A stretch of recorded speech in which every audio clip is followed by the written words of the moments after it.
kota Ur yang terletak di Mesopotamia, sebuah kota yang terkenal dengan kekayaan dan kemajuan peradabannya. Seorang bayi laki-laki lahir ke dunia. Nama bayi itu adalah Ibrahim. Ayahnya, Azar, adalah seorang pembuat berhala terkenal yang sangat dihormati di kalangan masyarakatnya. Meskipun demikian, Nabi Ibrahim alaihissalam tidak merasa puas dengan kehidupan yang ia lihat di sekitarnya. Sejak kecil, ia sudah mulai berpikir tentang arti kehidupan, dan lebih dari itu, ia merasa ada sesuatu yang salah dalam ajaran yang diterima oleh kaumnya. Ibrahim, lihatlah patung-patung ini.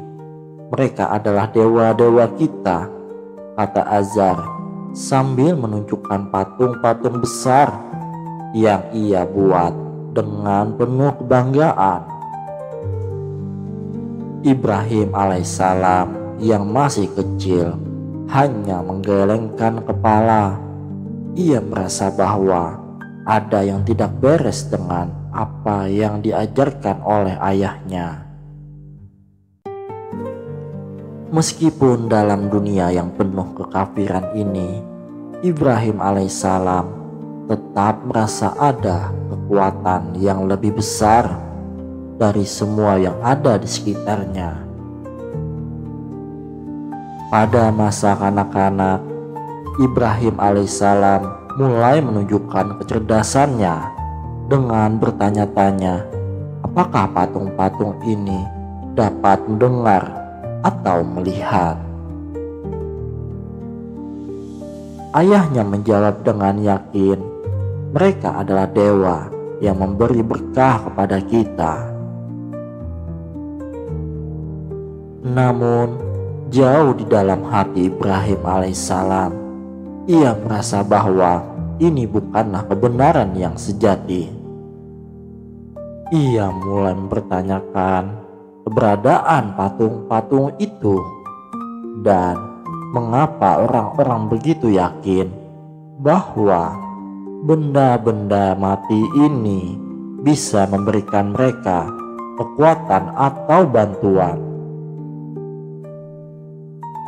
Perasaan ini semakin dalam saat ia mengamati bagaimana orang-orang di sekitarnya menyembah patung-patung itu tanpa berpikir.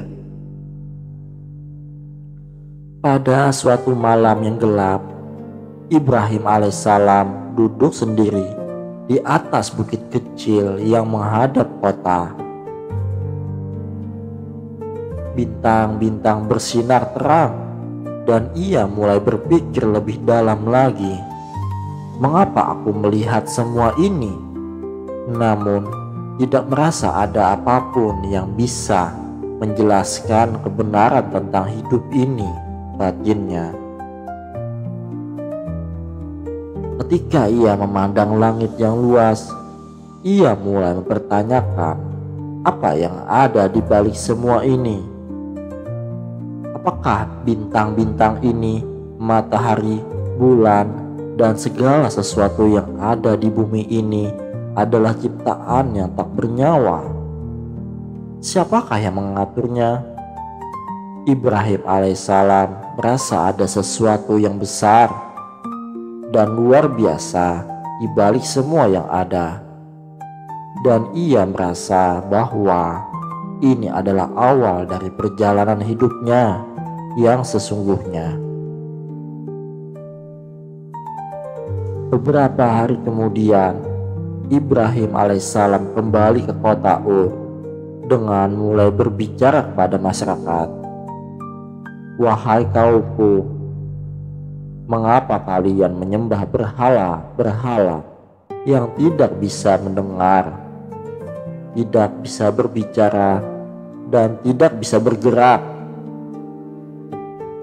Bukankah ada Tuhan yang lebih besar yang menciptakan seluruh alam semesta katanya dengan penuh keyakinan. Namun ucapan Ibrahim alaihissalam tidak diterima dengan baik. Orang-orang di kota itu marah mendengar perkataan Ibrahim. "Kamu gila, berhentilah berbicara seperti itu," seru mereka. Tetapi Ibrahim alaihissalam tidak gentar. Ia semakin yakin bahwa apa yang ia katakan adalah kebenaran yang harus disampaikan. "Ibrahim, kamu harus berhenti. Ini adalah tradisi kami dan kami akan tetap menyembah dewa-dewa kami," kata ayahnya Azar dengan nada marah. Ibrahim alaihissalam menatap ayahnya dan berkata, "Aku tidak akan berhenti, ayah. Aku harus mencari kebenaran, bukan mengikuti kebodohan ini." Peningkatan ketegangan antara Ibrahim alaihissalam dan ayahnya Azar mencapai puncaknya. Azar sangat marah atas sikap anaknya yang terus-menerus menentang penyembahan berhala. "Kamu membawa aib bagi keluarga kita, Ibrahim. Aku adalah pembuat patung-patung ini dan kamu mengingkari hasil kerjaku. Apa yang telah membuatmu berpikir seperti itu?" teriak Azar dengan penuh kemarahan. Ibrahim alaihissalam menatap ayahnya dengan mata penuh belah kasih. "Ayah, aku tidak bisa terus mengikuti jalan ini. Aku tahu bahwa ada Tuhan yang lebih besar yang menciptakan segala sesuatu, termasuk kita. Aku ingin mengenalnya." Azar menatap tajam anaknya. "Jika kamu terus berbicara seperti ini, aku akan mengusirmu dari rumah ini." Meskipun begitu, Ibrahim alaihissalam tetap teguh pada keyakinannya. "Aku tidak akan menyembah selain Tuhan yang Maha Kuasa. Aku siap pergi jika itu yang ayah inginkan. Tetapi aku tidak akan menyerah." Dengan keputusan yang bulat, Ibrahim alaihissalam meninggalkan rumahnya dan mulai hidup dengan tekad untuk mencari kebenaran yang sejati. "Semoga Allah menunjukkan jalan yang benar kepadaku," doa Ibrahim alaihissalam di malam hari saat ia berjalan jauh dari kota Ur. Ia tahu bahwa perjalanan ini akan penuh dengan tantangan. Tetapi ia juga tahu bahwa tidak ada yang bisa menghalangi tekadnya untuk mencari Tuhan yang Maha Esa. Ibrahim alaihissalam mulai melakukan dakwahnya dengan lebih terbuka. Ia berkeliling di kota dan berbicara pada siapa saja yang mau mendengarkan. "Wahai orang-orang, mengapa kalian menyembah patung-patung yang tidak memiliki kekuatan? Apakah kalian tidak melihat bahwa mereka tidak dapat berbicara, tidak dapat mendengar, dan tidak dapat berbuat apa-apa?" katanya. Pada suatu hari, Ibrahim alaihissalam mendatangi kuil besar tempat banyak orang berkumpul untuk menyembah berhala. Di sana ia melihat banyak patung-patung besar yang diukir dengan indah. Ibrahim alaihissalam berjalan di sekitar kuil dengan hati yang penuh keyakinan, lalu mulai merusak patung-patung itu satu persatu. Jika mereka adalah dewa yang dapat membantu, maka mereka pasti bisa melindungi diri mereka sendiri, katanya sambil menghancurkan patung-patung itu. Salah satu pendeta yang melihat kejadian itu berlari menghampiri Ibrahim dan menuduhnya. "Apakah kamu yang merusak patung-patung ini? Kamu telah melakukan sesuatu yang tak termaafkan." Ibrahim alaihissalam menatap pendeta itu dengan tenang. Jika patung-patung itu benar-benar dewa, mengapa mereka tidak bisa melindungi diri mereka sendiri? Sungguh, hanya Tuhan yang Maha Kuasa yang layak disembah. Orang-orang yang menyaksikan kejadian itu mulai merasa bingung. Mereka mulai bertanya-tanya, apakah mungkin apa yang dikatakan Ibrahim alaihissalam ada benarnya? Namun, mereka yang lebih setia pada tradisi mereka tetap bersikeras bahwa Ibrahim alaihissalam adalah seorang pemberontak. Raja Namrud yang memerintah kota Ur dengan tangan besi mendengar tentang tindakan Ibrahim alaihissalam. Ia marah besar, merasa terancam oleh pengaruh Ibrahim yang mulai menentang penyembahan berhala. "Bawa dia ke hadapanku," perintah Namrud kepada pengawalnya. Ibrahim alaihissalam dibawa ke hadapan Raja Namrud yang angkuh. "Apakah kamu yang merusak patung-patung itu? Mengapa kamu menentang kepercayaanku?" tanya Namrud dengan nada penuh kebencian. Ibrahim alaihissalam tidak gentar. Tuhan yang Maha Kuasa adalah Tuhan yang menciptakan langit dan bumi, dan tak ada yang lebih besar darinya, jawabnya. Namrud yang merasa dirinya adalah raja yang paling berkuasa merasa bingung dan tersinggung. "Apakah kamu menganggap dirimu lebih besar daripadaku? Aku adalah penguasa dunia ini," tantang Namrud.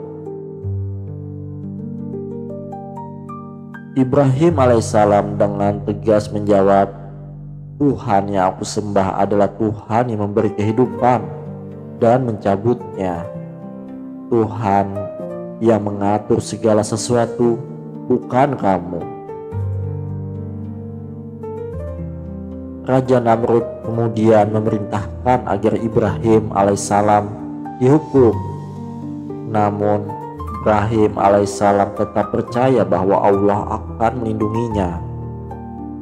Sebagai hukuman, Namrud memerintahkan untuk membakar Ibrahim dalam api yang sangat besar.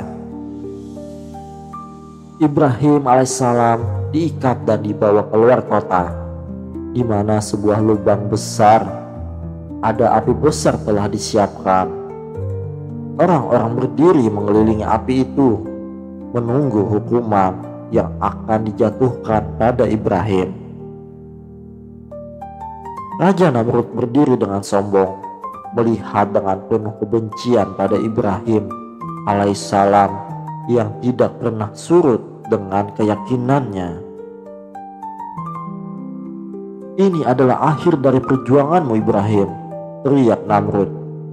Ibrahim alaihissalam hanya tersenyum, menatap langit yang luas, penuh kepercayaan pada Tuhan yang Maha Kuasa. "Aku tidak takut karena aku tahu bahwa Tuhan yang aku sembah akan melindungiku," bisiknya dalam hati.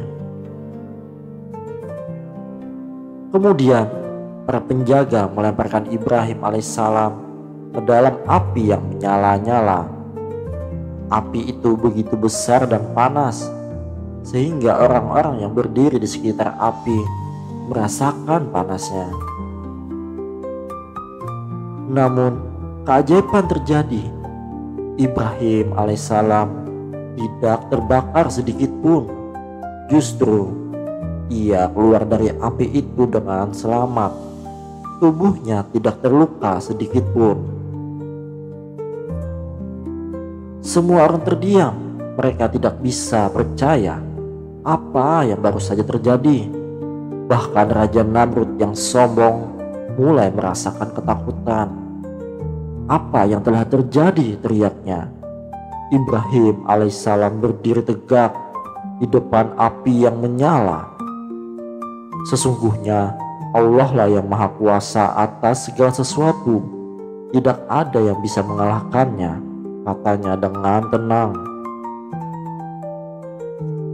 Para pengikut Namrud mulai meragukan kekuatan raja mereka setelah melihat keajaiban itu. Namun Namrud yang terhantam oleh rasa malu dan amarah memutuskan untuk tidak mengakui tanda-tanda kebesaran Tuhan. Ibrahim alaihissalam, "Kamu hanya beruntung kali ini. Aku akan tetap menjadi raja yang lebih besar dari Tuhanmu," ujarnya dengan penuh kebencian. Ibrahim alaihissalam hanya tersenyum, sadar bahwa dia telah menghadapi ujian berat. Namun Allah telah memberikan perlindungan. Setelah peristiwa luar biasa itu, Ibrahim alaihissalam melanjutkan perjalanan hidupnya, membawa keyakinan yang lebih teguh pada Tuhan yang Maha Esa. Ia akhirnya bertemu dengan seorang wanita yang sangat setia dan salehah bernama Sarah. Sarah adalah seorang wanita yang sangat mencintai Ibrahim, dan mereka menikah meski dalam keadaan hidup yang penuh tantangan. Namun meskipun keduanya sangat ingin memiliki keturunan, Allah belum mengkaruniai mereka seorang anak. Pada suatu malam, Ibrahim alaihissalam duduk bersama Sarah di bawah langit yang indah, memandang bintang-bintang yang gemerlapan. "Sarah, aku merasa sepi meskipun aku memiliki keyakinan yang kuat kepada Allah. Aku ingin sekali memiliki seorang anak agar kelak aku bisa meninggalkan warisan yang baik," katanya dengan penuh harapan. Sarah memandang suaminya dengan kasih sayang. "Aku juga merasa begitu Ibrahim. Semoga Allah memberikan apa yang kita inginkan." Mereka berdoa bersama, memohon kepada Allah agar diberi keturunan yang saleh dan dapat melanjutkan perjuangan mereka. Tidak lama setelah itu, mereka menerima kabar gembira. Seorang malaikat datang kepada Ibrahim alaihissalam dan Sarah, membawa berita bahwa Sarah akan mengandung seorang anak. "Bergembiralah Ibrahim, Allah mengabulkan doa kalian," kata malaikat itu. Ibrahim alaihissalam dan Sarah sangat gembira mendengar berita itu, dan mereka bersyukur atas karunia Allah yang luar biasa. Setelah kabar gembira tentang kelahiran anak mereka, Ibrahim alaihissalam dan Sarah menerima kunjungan 3 malaikat yang menyamar sebagai tamu. Mereka datang untuk menyampaikan kabar penting yang jauh lebih besar dari sekedar kelahiran anak. "Assalamualaikum wahai Ibrahim," kata salah seorang malaikat dengan penuh hormat. Ibrahim alaihissalam menjawab, "Waalaikumsalam, selamat datang wahai tamu yang mulia. Apa yang membawa kalian ke sini?"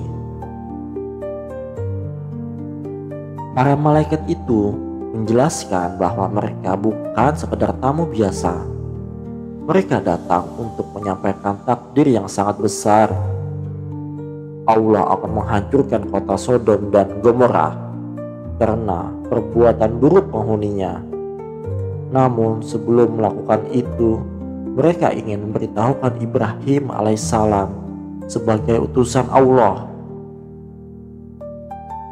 Apakah benar bahwa kota itu akan dihancurkan? Tanya Ibrahim alaihissalam dengan terkejut. Para malaikat mengkonfirmasi bahwa kota tersebut memang akan dihancurkan karena dosa-dosa besar yang dilakukan oleh penghuninya yang menyimpang dari jalan Tuhan. Namun Ibrahim alaihissalam tidak tinggal diam. Ia mulai memohon kepada Allah untuk memberi ampunan kepada orang-orang yang masih baik di kota tersebut. Ya Allah, jika masih ada orang-orang yang beriman, apakah Engkau akan menghancurkan mereka bersama orang yang jahat? Ibrahim memohon dengan penuh kasih sayang. Malaikat itu menjawab, jika ada 10 orang yang baik, kota itu akan diselamatkan. Namun sayangnya, jumlah orang yang beriman di kota itu sangat sedikit. Akhirnya, malaikat memberitahu Ibrahim bahwa perintah Allah akan segera dilaksanakan, dan mereka meminta agar Ibrahim membawa keluarganya untuk menyelamatkan diri. Ibrahim alaihissalam dan Sarah pun mulai bersiap untuk meninggalkan kota mereka yang penuh dosa itu. Tidak lama setelah kejadian itu, Sarah yang sudah tua akhirnya mengandung anak yang sangat dinantikan. Kabar kelahiran anak ini pun datang sebagai bukti kekuasaan Allah yang maha besar. Sarah merasa sangat gembira meskipun usianya sudah lanjut.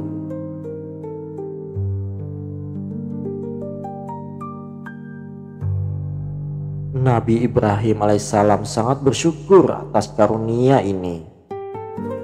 Beberapa bulan kemudian lahirlah seorang bayi laki-laki yang tampan dan sehat. Ibrahim alaihissalam menamainya Ismail, yang berarti dengarkan doa. Ibrahim alaihissalam merasa sangat bahagia karena anak yang ia impikan selama ini akhirnya lahir. Anak ini adalah anugerah Allah yang luar biasa, kata Ibrahim alaihissalam dengan penuh syukur kepada Sarah. Ibrahim alaihissalam juga mengajarkan Ismail untuk mengenal Allah sejak dini. Ia mengajarkan anaknya tentang kebenaran, tentang penyembahan Tuhan Yang Maha Esa, dan tentang bagaimana menjadi pribadi yang baik dan bertakwa. Ismail alaihissalam tumbuh menjadi anak yang sangat soleh, mengikuti jejak ayahnya dengan penuh kecintaan kepada Tuhan.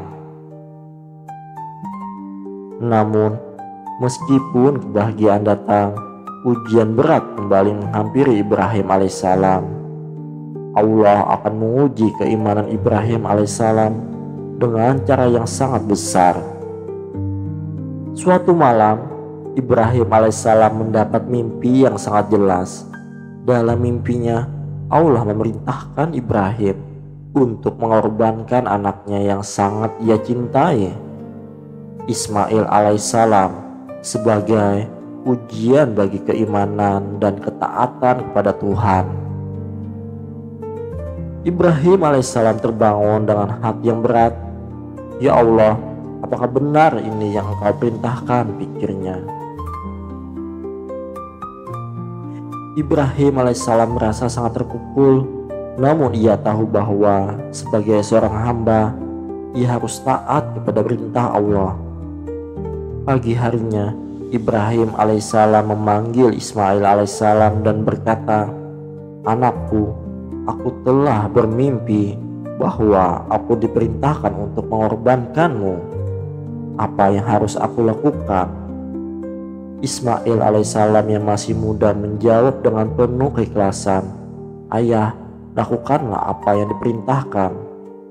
Aku siap untuk menghadapinya." Ibrahim alaihissalam terharu mendengar jawaban anaknya. Tanpa ragu, ia membawa Ismail alaihissalam ke sebuah tempat yang telah ditunjuk oleh Allah untuk melaksanakan perintah tersebut. Mereka berdua berjalan di bawah langit yang cerah, dan Ibrahim alaihissalam merasakan perasaan yang sangat berat di hatinya. Namun ia tahu bahwa ini adalah ujian terbesar dalam hidupnya. Ibrahim alaihissalam dan Ismail alaihissalam akhirnya sampai di tempat yang telah ditunjuk Allah. Ibrahim alaihissalam menyiapkan pisau dan perlengkapan untuk pengorbanan. Sebelum melaksanakan perintah Allah, Ibrahim alaihissalam menangis dalam hati. Ia mencium kening Ismail alaihissalam dan berkata, "Anakku, semoga Allah menerima pengorbanan kita." Ismail alaihissalam tersenyum, merasakan kedamaian yang luar biasa dalam hatinya. "Ayah, lakukanlah apa yang Allah perintahkan. Aku ikhlas," katanya. Ibrahim alaihissalam menundukkan kepala, memohon kepada Allah agar ia diberi kekuatan untuk melaksanakan perintahnya. Namun saat Ibrahim alaihissalam bersiap untuk menyembelih anaknya, Allah mengirimkan seorang malaikat yang berkata, "Wahai Ibrahim, engkau telah membuktikan ketaatanmu. Jangan lakukan itu. Sebagai gantinya, Allah telah menyediakan domba yang akan dikorbankan." Dengan seketika, seekor domba besar muncul di hadapan mereka. Ibrahim alaihissalam dan Ismail alaihissalam sangat bersyukur. Sesungguhnya Allah Maha Besar.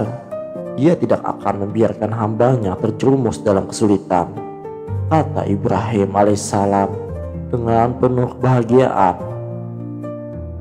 Peristiwa ini menjadi pelajaran yang sangat berharga bagi umat manusia.